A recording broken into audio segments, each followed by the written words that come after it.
Action. Good morning. The news headlines today. Wonga has scored a PR triumph by appointing a new chairman, Andy Haste, who gets the headlines by announcing he is scrapping its advertising puppets that lure the young in a bid to make sure they aren't lending to where they shouldn't, and they would support the FCA's expected proposals for an interest rate cap on payday loans.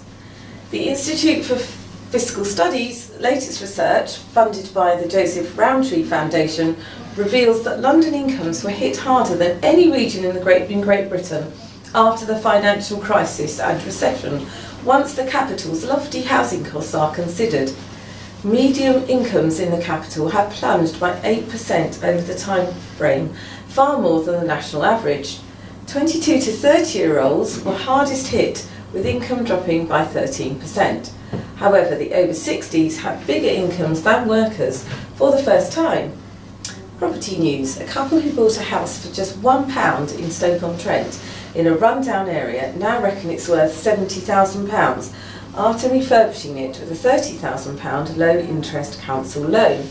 The house was part of a scheme to regenerate a local community.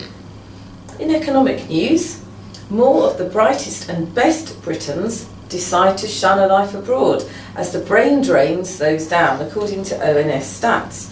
Some 268,000 people left the UK to live overseas in 2012. That's 26,000 less than 2011. Contrary to popular belief, over the past decade, only 119,000 were above the age of retirement, with nearly 2 million aged 25 to 44. And in recruitment news, tech-related firms are set to take over financial services and insurance as London's biggest employer for the first time in 2018. Tech employees have jumped by 19%, outstripping a 6% rise in finance and insurance. And those are the news headlines.